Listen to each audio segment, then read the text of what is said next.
How to avoid copyright claims and strike, কিভাবে copyright claim আর strike এটা আমরা avoid করতে পারি বা এখান থেকে বাঁচতে পারি। এক নাম্বার হচ্ছে, সবাই জানে, use original content of your own. আপনি নিজের কন্টেন্ট বানান, নিজে ইউজ করেন, কেউ কোনো ডিস্টার্ব করতে যাবে না। আপনার নিজের কন্টেন্ট, আপনি গান, আপনি রান্নার ভিডিও বানান, আপনি বাচ্চাদের কাপড় সেলাই করেন, আপনি বাচ্চাদের খেলনা বানান, যা মন চায় নিজস্ব করেন, তাহলে এই এত ঝামেলার মধ্যে যাওয়া লাগে না। অনেক অনেক আইডিয়া আছে, আইডিয়ার শেষ নাই। আমাদের কোর্সে অনেক আইডিয়া দেওয়া আছে। Seek and obtain permission from owner. এরপরেও যদি আপনার কোনো কারণে কিছু একটা বানাচ্ছেন, সেটার জন্য আপনার অন্যের কন্টেন্ট ইউজ করা লাগে, তখন সিক করেন, মানে চান, আবেদন করেন, অ্যান্ড অবটেইন আবেদন করেন এবং পান পারমিশন, তারপরে ইউজ করেন ওনারের কাছ থেকে। এরপর হচ্ছে fair uses guideline not declared. Fair uses গাইডলাইনের এটা কোনো ইউটিউব ডিক্লেয়ার করে নাই, বাট সাধারণত এরকম হইলে খুব একটা ডিস্টার্ব হয় না। আপনি কোনো গান বা কোনো কিছু 5 থেকে 6 সেকেন্ড, সবচেয়ে এটা ম্যাক্সিমাম 2-3 সেকেন্ড হইলে সবচেয়ে বেস্ট, বাট না পারতে যদি করা হয় তখন 5 থেকে 6 সেকেন্ড ইউজ করতে পারেন, কোনো মুভি হোক বা কোনো কিছু হোক। কিপ ভিডিও আনলিস্টেড, প্রথমে আপনি ভিডিওটা আপলোড করে আপনার ইউটিউব চ্যানেলে আপলোড করে 3-4 ঘন্টা আনলিস্টেড অবস্থায় ফালা রাখবেন। প্রথমে পাবলিশ করবেন না, 3-4 ঘন্টা আনলিস্টেড অবস্থায় ফালা রাখবেন।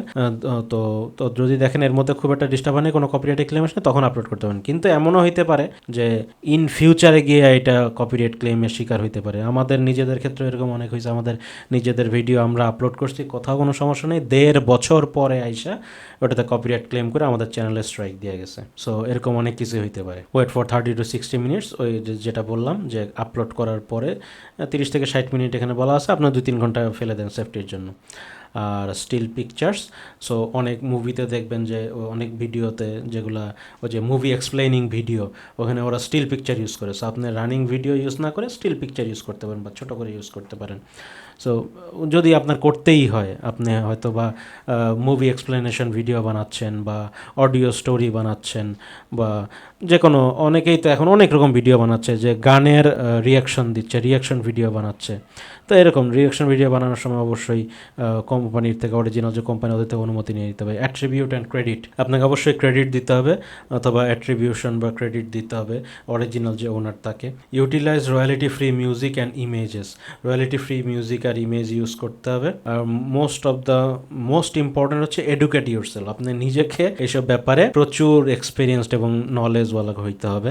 সো এগুলো কাজ করতে করতে করবেন, এগুলো তো আমরা স্লাইড শেষে জন্য লিখে দেওয়া হয়েছে। সো আপনাকে নিজেকে সবসময় এইসব ব্যাপারে আপডেট রাখতে হবে। যেই কারণে আমরা কিন্তু বারবার অরিজিনাল ইনফরমেশন কোথায় পাবেন সেই জায়গায় গিয়ে আমরা পরে বাংলা বলার চেষ্টা করছি যতটুকু পারি। সো আমরা কিন্তু চাইলে নিজেদের স্লাইড বানায় করে দিতে পারতাম, এটা দেখা যায় চেঞ্জ হয়ে যাবে, তারপর আপনি জানবেন এটা কই পাওয়া যাবে আপনার লেটেস্ট ইনফরমেশনগুলো। সো ইউটিউবের লেটেস্ট ইনফরমেশন সবসময় গুগলের যে নিজস্ব সোর্সগুলো আছে ওই রিসোর্সে পাবেন। সো এই কারণেই আমরা ডাইরেক্ট ওগুলো দেখায় বলার চেষ্টা করছি, যেন আপনারা প্র্যাকটিস হয় একদম অরিজিনাল জায়গা থেকে ইনফরমেশন নেওয়ার।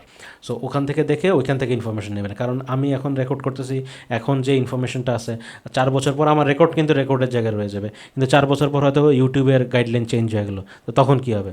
তখন আপনারা অবশ্যই ওই অরিজিনাল যে জায়গাটা, ইউটিউবের যে ব্লগগুলা বা এখানে সোর্স বা বেস্ট প্র্যাকটিস, এই যে support.google.com, এই support.google.com, এখানে গিয়ে আপনি এগুলো পাবেন। বা ইউটিউব হেল্প, এখানে আপনি fix A problem, describe your issue, আপনার যত দুনিয়ার যত যা আছে, হাজার আর্টিকেল এখানে দেওয়া আছে।